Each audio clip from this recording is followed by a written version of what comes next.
नमस्कार, मैं दीपक शर्मा और मेरे YouTube मंच पर आपका स्वागत है। दोस्तों, अगर सारा सिस्टम हाथ में हो, सीबीआई, ईडी, अदालतें, मीडिया, पूंजीपति, सब कुछ हाथ में हो, तो फिर प्रदेश की सरकारों को गिराना बड़ी बात नहीं है। सरकारों को गिराना बड़ी बात नहीं है, सरकारों को चलाना बड़ी बात है। और वक्त गवाह है कि मोदी और शाह ने जहां जहां सरकारें गिराई, वहीं वहीं वो सरकार चला नहीं पाए। मिसाल के तौर पर कर्नाटक, जहां पर मुख्यमंत्री को कहा गया कि ये पेसीएम है और वही मुख्यमंत्री आकंठ भ्रष्टाचार में डूबा, सरकार को भी ले डूबा। अगर आप महाराष्ट्र देखें तो एकनाथ शिंदे, ठीक है वो ऑटो वाला थे, लेकिन उन्हें गद्दार भी कहा गया और आज उनकी पहचान वही है, एक बागी की तरह। और क्या हाल है महाराष्ट्र में सबको पता है। और फिर मध्य प्रदेश में जिसके जरिए या जिसकी बदौलत सरकार गिराई, उसको कभी किंग कहा था अमित शाह ने और मोदी ने, और आज यही किंग गले की हड्डी बन गया है भाजपा के लिए मध्य प्रदेश में। इसको वंडर बॉय कहा गया, आज लोग कह रहे हैं ये ब्लंडर बॉय है। और आज का बड़ा सवाल कि क्या मध्य प्रदेश, राजस्थान और छत्तीसगढ़, ये तीनों राज्य जो बीजेपी के सबसे मजबूत गढ़ कहे जाते हैं मध्य भारत में, क्या इन तीनों राज्यों में बीजेपी का बुरा हाल है? और क्या इन तीनों राज्यों की दलदल में मोदी जी का जो रथ है फंसता चला जा रहा है? बीजेपी कह रही है कि साहब विधानसभा में भले ही हार गए, लेकिन मोदी का जो चेहरा है लोकसभा में दिखता है। मोदी मतलब लोकसभा। तब ये था कि तब कांग्रेस मलासन्न स्थिति में थी। भारत जोड़ो यात्रा के बाद राहुल गांधी एक ब्रांड बन गए। लोगों को यह पता पड़ने लगा है कि यदि मोदी नहीं तो कौन, तो मोदी नहीं तो अल्टरनेट सरकार हो सकती है। अब सवाल यह भी है कि राजस्थान, मध्य प्रदेश और छत्तीसगढ़, जहां कुछ महीने के बाद चुनाव होने जा रहा है, विधानसभा चुनाव, और बहुत ही क्रूशल इलेक्शन जिसे कहा जा रहा है, यह भी कहा जा रहा है कि सेमीफाइनल है मोदी जी के 2024 के फाइनल से पहले का सेमीफाइनल। और क्या यह सेमीफाइनल मोदी जी के हाथ से निकल रहा है? क्या मोदी और शाह ये सेमीफाइनल हार रहे हैं? अब ये सवाल इसलिए महत्वपूर्ण है क्योंकि पिछली बार 2019 में मोदी जी ने राजस्थान में 25 में 25 सीट जीत ली थी। एमपी में उन्होंने मध्य प्रदेश में 29 में से 28 सीट जीत ली और छत्तीसगढ़ में 11 में से 9 सीट जीत ली। और अगर आप टोटल करें, द बिग टोटल करें अगर मध्य भारत का, तो मध्य भारत में 65 लोकसभा सीटों में 62 सीटें ले गए, स्वीप पूरी तरह से। लेकिन इस बार ये स्वीप होगी कि नहीं, या उल्टी स्वीप तो नहीं हो जाएगी? That is the big question. अब जितने भी सर्वे आ रहे हैं, चाहे वो आरएसएस का सर्वे हो, वो चाहे बीजेपी का सर्वे हो, चाहे वो कांग्रेस का सर्वे हो, चाहे वो गैर गोदी मीडिया का सर्वे हो, सारे सर्वेज में एक चीज कॉमन है कि कांग्रेस लीड कर रही है, बीजेपी से आगे है। राजस्थान में भी आगे, कहीं कहीं मध्य प्रदेश में भी आगे, छत्तीसगढ़ में तो आगे है, बहुत आगे है कांग्रेस। ये भी बात कही जा रही है कि पिछली बार की तरह लोकसभा का जब चुनाव होगा 2024 में, तो इन राज्यों का असर लोकसभा में भी दिखे, यानी विधानसभा का इम्पैक्ट लोकसभा में भी दिखेगा, क्योंकि ब्रांड मोदी नीचे आ रहा है। और 20-30% लॉस हो सकता है। ये जो 62 आउट ऑफ 65 है, इसमें लॉस हो सकता है। और ये लॉस हुआ तो सेमीफाइनल भी गया और हो सकता है फाइनल भी चला जाए। और मुझे लगता है कि कहीं ना कहीं ये जो आशंका है, ये मोदी जी के मन में है। और इसीलिए आज मोदी जी ने बड़ा मेगा प्रोग्राम किया भोपाल में। 1.5 घंटे तक वो कार्यकर्ताओं से बात करते रहे और उन्होंने 2 टूक कहा कि अगर बूथ मजबूत नहीं है तो फिर गणित बिगड़ सकती। और मुझे लगता है कि ये जो गणित मोदी जी के दिमाग में चल रही है, शाह साहब के दिमाग में चल रही है, कांग्रेस के दिमाग में चल रही है, इसी को आज डिकोड करना चाहिए कि अगर ये सेमीफाइनल हारे तो फिर क्या होगा। और आज 2 खास मेहमान, डॉक्टर राकेश पाठक, ये एक ऐसे आप कह सकते हैं पत्रकार संपादक रहे जो कई बरसों से ग्वालियर से भोपाल और भोपाल से ग्वालियर, उसके बीच का जितना एरिया है, आप कह सकते हैं कि जो इनकी रिसर्च है डॉक्टर पाठक की, शायद मध्य प्रदेश में इनसे जैसा प्रखर और मुखर संपादक आज कोई नहीं। बेखौफ बोलते हैं। और फिर टाइगर होंगे जो अभी मध्य प्रदेश में थे, कल जयपुर में थे, राजस्थान का दौरा करके आज दिल्ली लौटे, उनको भी हम पढ़ते हैं और हम तीनों मिलकर डिकोड करते हैं कि मोदी क्या इस सेमीफाइनल हार रहे हैं, क्या वाकई मोदी का रथ इन तीनों राज्यों में, मध्य भारत में दलदल में फंसा हुआ है, और अगर फंसा हुआ है तो फिर 24 में क्या होने वाला है। मैं ज़्यादा समय नहीं लूँगा, सीधे चलते हैं डॉक्टर राकेश पाठक के पास और टाइगर के पास। माय फर्स्ट क्वेश्चन कि ये जो मध्य प्रदेश, राजस्थान और छत्तीसगढ़ है जिसे सेमीफाइनल कहा जा रहा है और जिसका शंखनाद आज मोदी ने कर दिया है, क्या आपको लगता है कि अगर यहां जरा सा भी भाजपा से चूक हुई तो फाइनल की ट्रॉफी हाथ से निकल सकती है? चूक हो गई है दीपक भाई, चूक हुई वाली बात नहीं है, ब्लंडर्स हुए हैं, बहुत बड़े मतलब एक्सीडेंट हो गए बीजेपी के लिए, ये आप अपघात कह सकते हो। छत्तीसगढ़ में उन्होंने रमन सिंह को उपाध्यक्ष बना के जो एक्सटेंशन है, जो सीनियर लोगों का जो डंपिंग ग्राउंड है उसका एक्सटेंशन है उपाध्यक्ष पद, उस पर बिठा दिया, डिफंक्ट कर दिया। मध्य प्रदेश में जो वजूद वाले नेता थे उन्हें घर बिठा दिया, ऊपर से जिन लोगों की औकात नहीं उनके हाथ में संगठन और बाकी पद दिए, और बघेल दूसरी तरफ कांग्रेस के, उन्होंने नरेंद्र मोदी के तर्ज पर छत्तीसगढ़ चलाया। आज पूरी बीजेपी बी टीम है कांग्रेस की छत्तीसगढ़ में।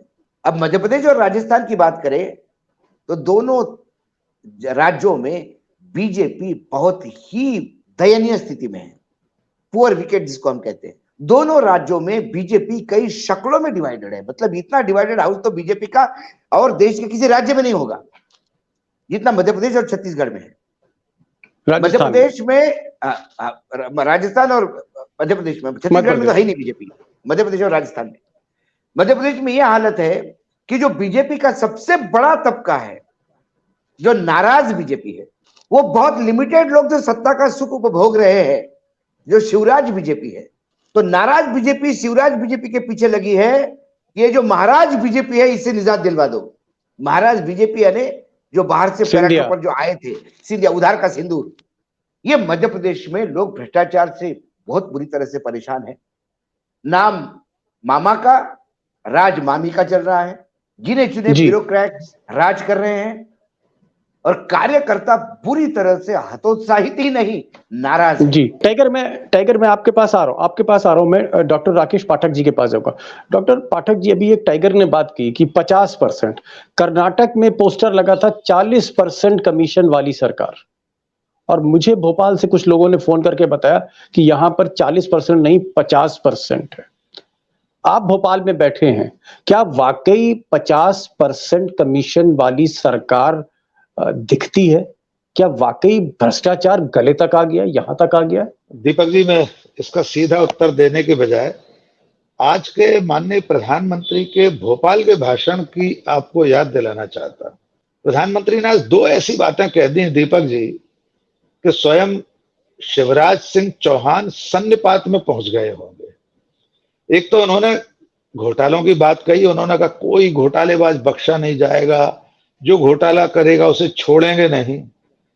तो मध्य प्रदेश की राजधानी में खड़े होकर अगर आप घोटालों की बात कर रहे हैं तो लगभग 20 साल पूरे होने जा रहे हैं मध्य प्रदेश में बीजेपी की सरकार को, जिसमें 15 महीने कमलनाथ के निकाल दें, कुछ महीने उमा भारती और बाबूलाल गौर के, शेष पूरे समय शिवराज सिंह चौहान मुख्यमंत्री रहे हैं।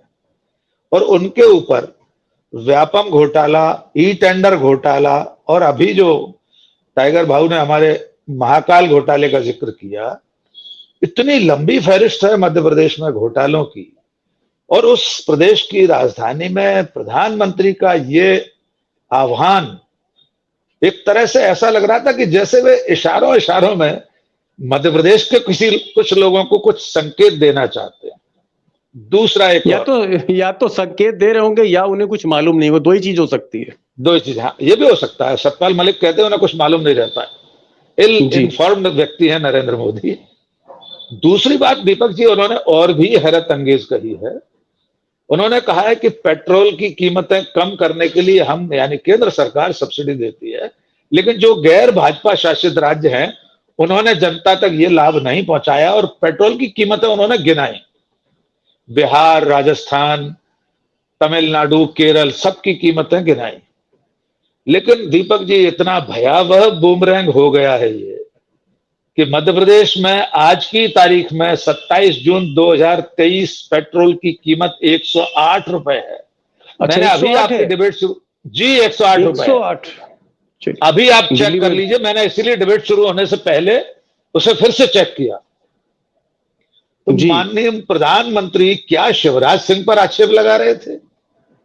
उन्होंने बाकायदा 107, 108, 109, 102 जो गैर भाजपा शासित राज्यों में पेट्रोल की कीमतें हैं उनका उल्लेख किया, लेकिन मध्य प्रदेश का एक तो नाम नहीं लिया अशोक भाऊ, क्योंकि मध्य प्रदेश में 108 रुपए कीमत है।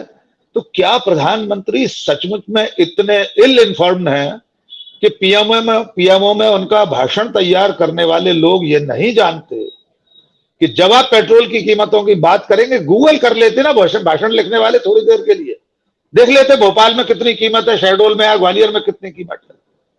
पूरे मध्य प्रदेश में 108 रुपए 27 पैसे या कुछ इस तरह से आज का रेट है पेट्रोल का। तो ये जो दो बूमरैंग हुए हैं आज जी वो न केवल बीजेपी बल्कि शिवराज सिंह के खिलाफ जाएंगे। जी। जहां तक भ्रष्टाचार का परसेंटेज का प्रश्न है, क्या भोपाल में 50% वाले पोस्टर लगे थे? क्योंकि मुझे जी। किसी ने फोन से बताया कि लगे थे। मैं ये जानना चाह रहा हूँ, मैं किसने इसकी लगाए थे, किसने हटाए, क्या है वो मैं जानना चाह रहा था आपसे। बिल्कुल आपकी सूचना बिल्कुल सही है। मध्य प्रदेश की राजधानी भोपाल में 50% पे सीएम शिवराज सिंह की तस्वीरों के साथ मध्य प्रदेश के राज्य मंत्रालय वल्लभ भवन में, जिस भवन में अभी आग लगी थी, सतपुड़ा, विंध्याचल, जो सरकारी बड़े बड़े दफ्तर हैं, उनकी चार दीवारी पर शिवराज सिंह के पोस्टर लग गए। शौर्य स्मारक, यहाँ पर बहुत बड़ा शौर्य स्मारक है, उसकी दीवारों पर। और कल रात को ग्वालियर में लगे हैं। ग्वालियर में पुलिस ने एफआईआर अज्ञात व्यक्तियों पर दर्ज की है। मतलब दीवारों पर मामा की जो उपलब्धियां हैं वो दिखाई देने लगी हैं मध्य प्रदेश की दीवारों पर।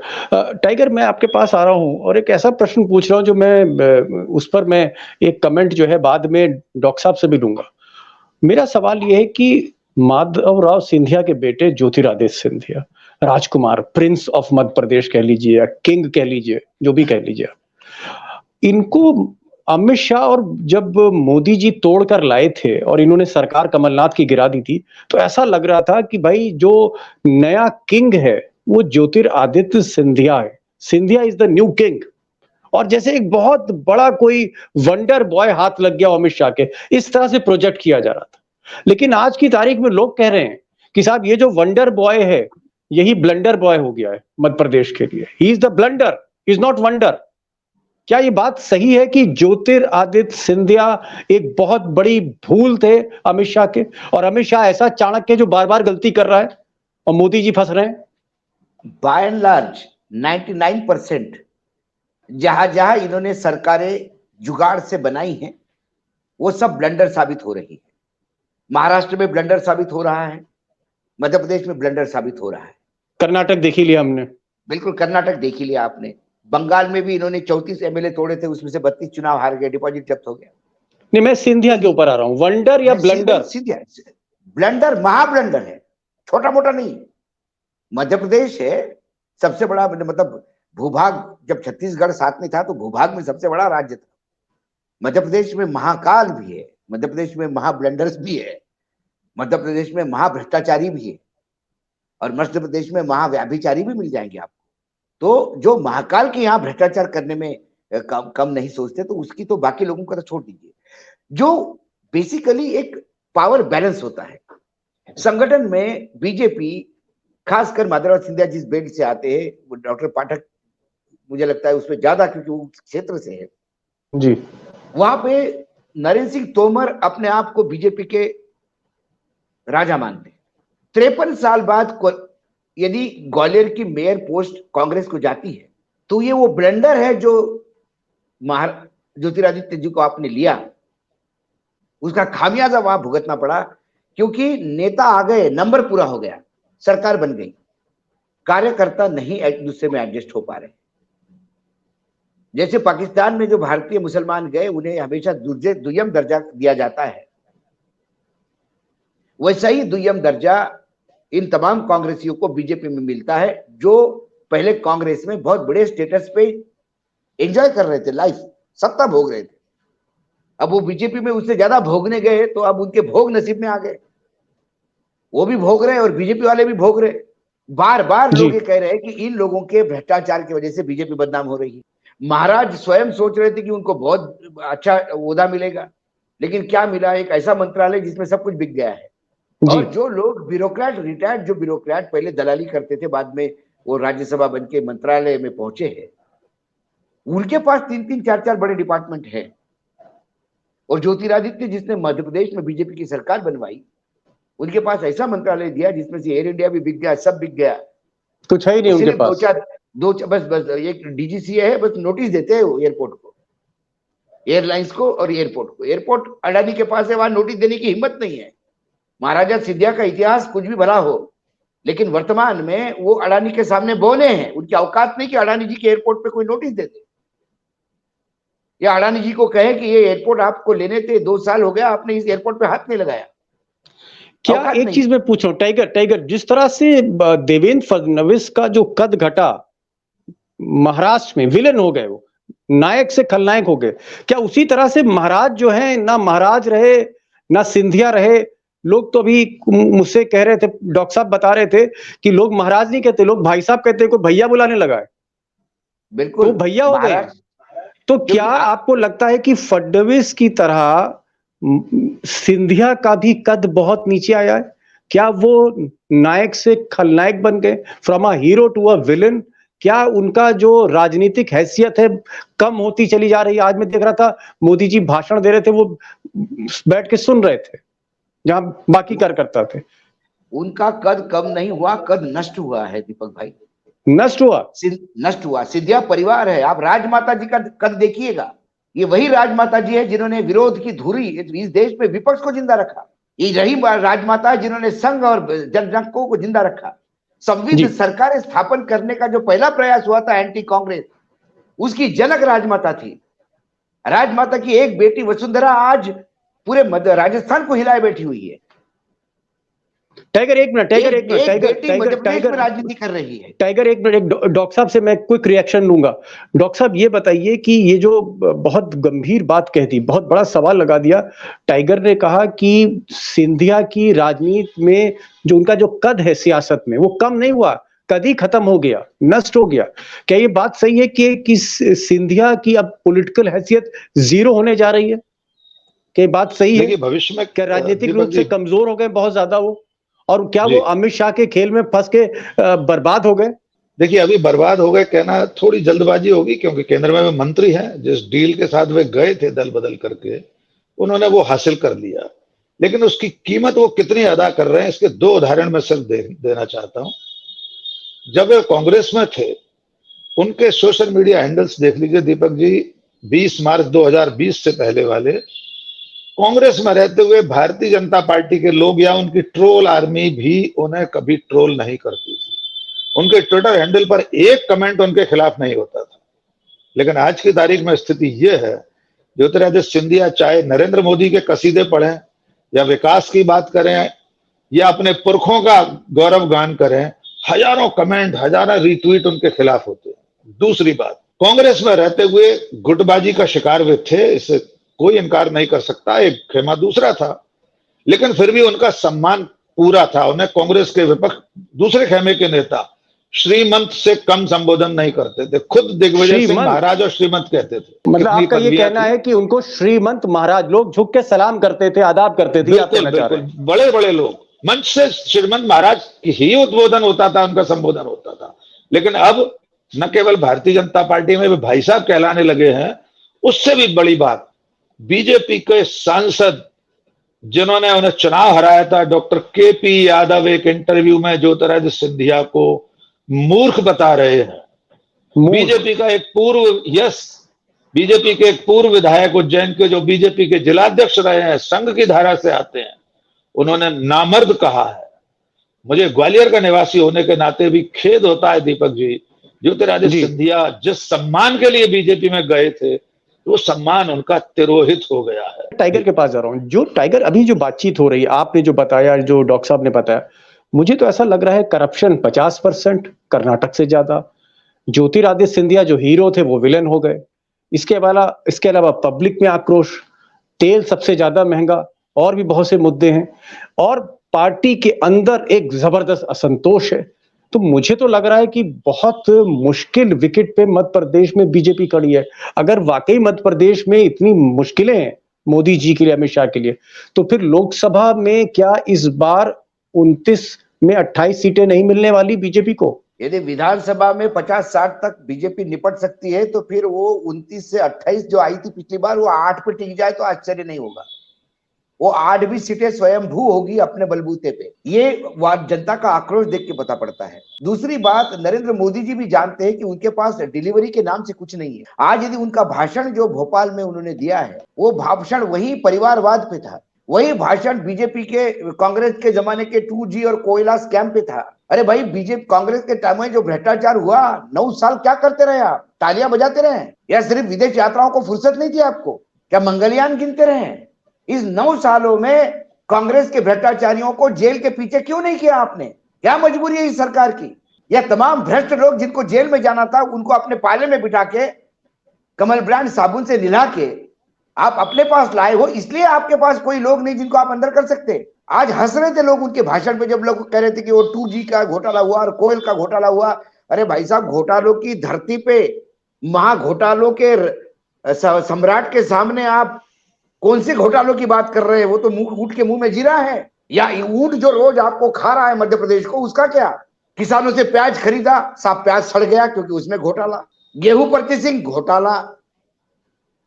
आप फाइल उठाइए, घोटाला दिखता है मध्य प्रदेश में। जी, विपक्ष लगातार दीपक जी, मैं इजाजत लूं? बस एक लास्ट कमेंट डॉक्टर साहब, एक लास्ट कमेंट। क्या आपको लगता है कि विधानसभा में इस वक्त जो अपर हैंड है वो कांग्रेस का है या बीजेपी का है? Quick answer. जी बिल्कुल। अब तक देखिए जो जनता का मूड है, जो सर्वे आ रहे हैं, चुनाव पूर्व सर्वे, जो खुद आरएसएस का सर्वे, इंटेलिजेंस एजेंसियों के सर्वे, सब पार्टियां अपने अपने सर्वे करा रही हैं, मीडिया हाउसेस के सर्वे, उसमें कांग्रेस अपर हैंड है, बीजेपी लगातार पिछड़ती हुई दिखाई दे रही है।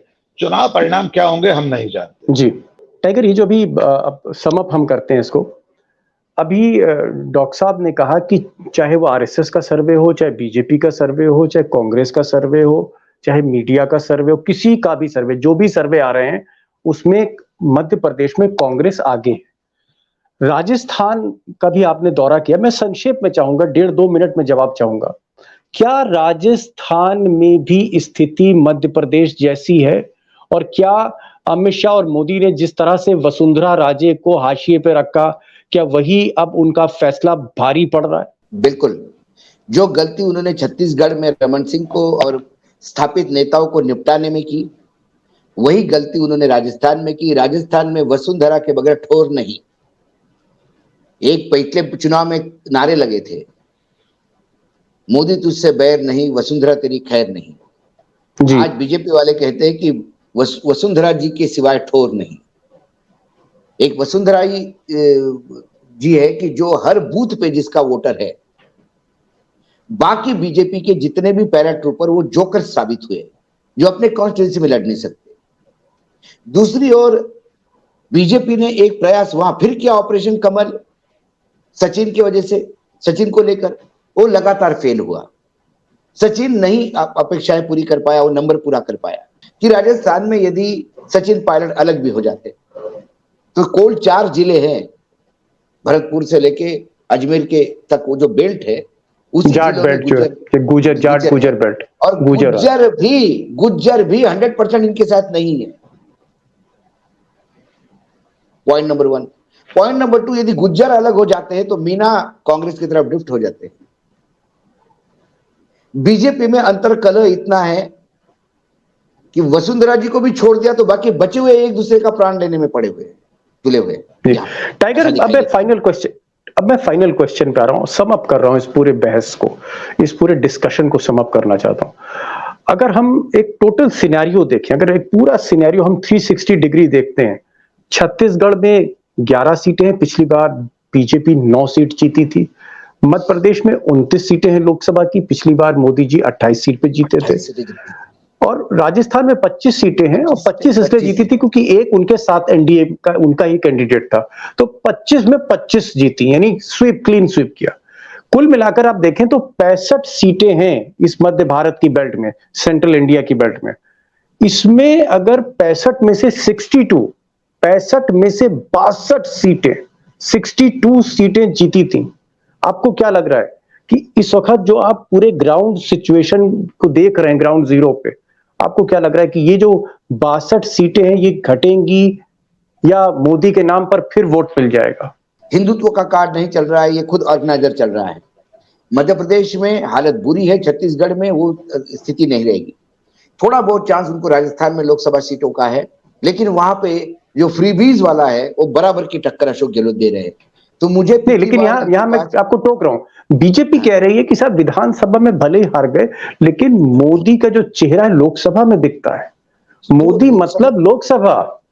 तब ये था कि तब कांग्रेस मरणासन्न स्थिति में थी। भारत जोड़ो यात्रा के बाद राहुल गांधी एक ब्रांड बन गए। लोगों को यह पता पड़ने लगा है कि यदि मोदी नहीं तो कौन, तो मोदी नहीं तो अल्टरनेट सरकार हो सकती है। दूसरी बात, जो कांग्रेस उस समय राज्यों में ढीलापन बरता रही थी, क्योंकि केंद्र में नेतृत्व इतना कमजोर था कि हर क्षेत्र पर अपना राजा हो गया था। अब केंद्र में कसावट लाने की वजह से जिस हिसाब से कमलनाथ और एक जो पूरा कुनबा मध्य प्रदेश में कांग्रेस का इकट्ठा होकर लड़ रहा है, कर्नाटक में जो इतने डिफरेंसेस होने के बाद इकट्ठा होकर लड़ा, इसकी परिणति आप देख रहे हो। वही कांग्रेस यहाँ पे इकट्ठा होते हुए दिखाई दे रही है। सचिन के पास मतलब आपको लग रहा है कि झटका खाने जा रही, लास्ट क्वेश्चन, झटका खाने जा रही है मध्य भारत में? मैं तो आंकड़े बताता हूँ संदीप, मैं तो आंकड़े बताता हूँ दीपक। पिछली बार जो इनके पास थे उनके 1/4 भी रह जाए तो आश्चर्य नहीं होगा। एक चौथाई 20-22 पे भी आ गए तो भी इनको बहुत बड़ा अचीवमेंट होगा। मैं मतलब आप कह रहे हैं कि तकरीबन 30-35 सीटों का नुकसान, 30-35 सीटों का नुकसान, 40 सीटों का भी हो गया तो आश्चर्य नहीं होगा इन 3 राज्यों, छत्तीसगढ़, मध्य प्रदेश और राजस्थान। ये तो बहुत विकट स्थिति हो जाएगी।